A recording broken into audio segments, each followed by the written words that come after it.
It's a perfect midnight. The city's noise has faded, notification lights on phones are going dark one by one. But the crowd inside your mind, those endless dialogues, is still going on. I know. You're here because, in all that noise, you feel like you've lost yourself. Welcome. This isn't a classroom. This is a mirror opening into your inner world. Tonight, we're going to talk about the silent hero, the one carrying the weight of the whole world on their shoulders, yet unable to say, "I'm tired." Take a look around. Everyone is so demanding, aren't they? Everyone knows what they want, everyone draws their boundaries, everyone raises their voice. Chaos, pushing and shoving everywhere. But in the middle of this crowd, right at the heart of all that noise, there is someone standing quietly.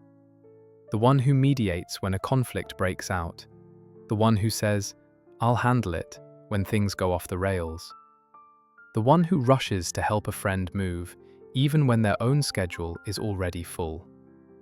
This person scans other people's needs like an invisible radar wherever they go.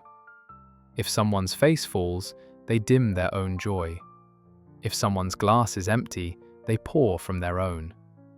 From the outside, they look agreeable, kind, trouble-free, even angelic. Maybe it's that coworker whose desk is always the most cluttered. Maybe it's the self-sacrificing sister who solves every family crisis. Or maybe you're realizing right now that the reflection on the screen is that person. If that person is you, I want to ask you one simple question. When you say yes to everyone, who are you actually saying no to? And more importantly, what are you really trying to receive through this endless urge to give? How do people see you, do you think? Probably as too nice, naive, or more bluntly, easy to take advantage of. They assume you have no boundaries, no real opinions, that you just drift wherever the wind blows. You can't say no because you're shy, they say.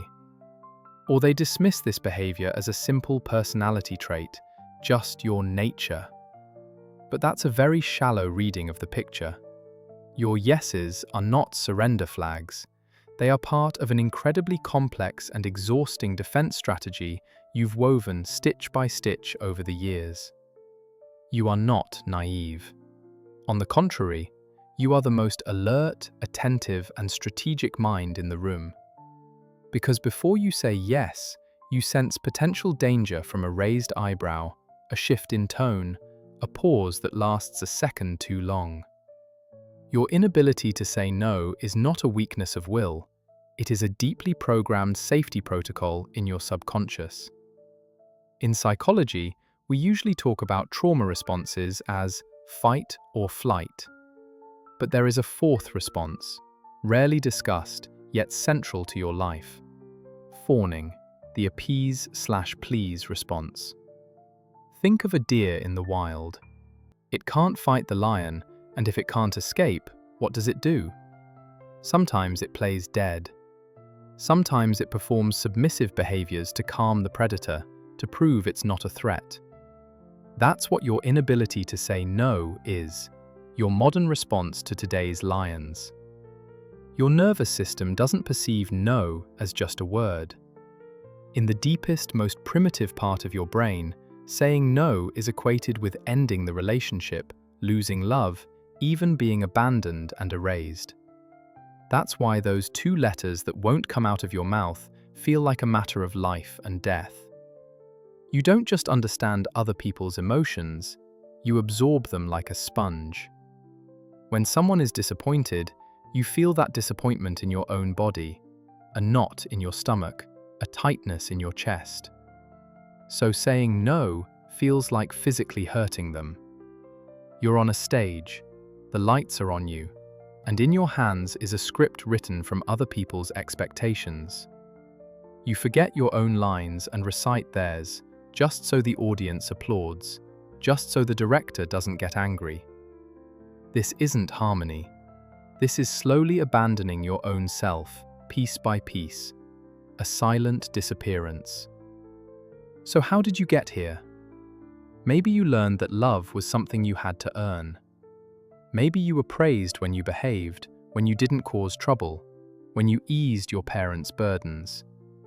When you voiced your needs, you were selfish. When you quietly obeyed, you were mature. Adult emotional responsibilities were placed on your tiny shoulders. You swallowed your sadness so they wouldn't be sad.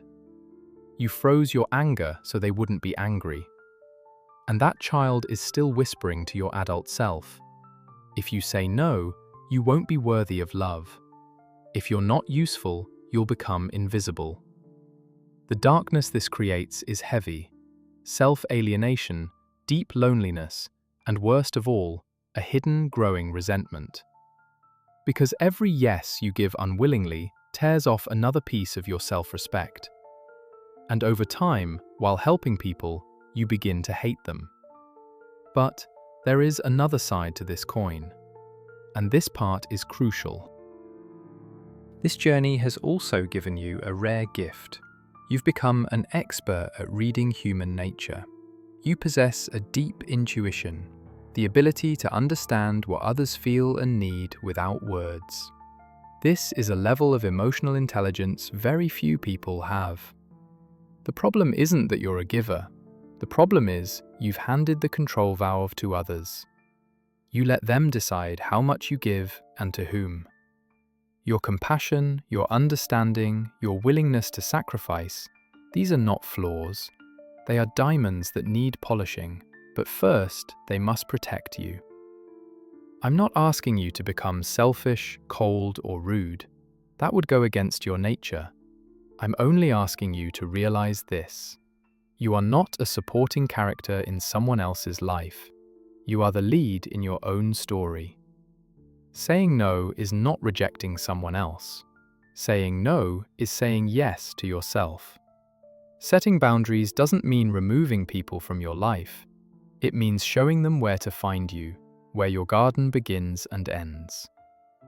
A country without borders gets invaded. A country with clear borders earns respect. Maybe tonight you don't answer that call. Maybe you say, "Let me think about it." When you say your first no, the world won't collapse. The sky won't fall. Instead, just beneath that strange guilt you'll feel, a fresh sense of freedom will begin to grow. Your worth is not measured by how useful you are to others.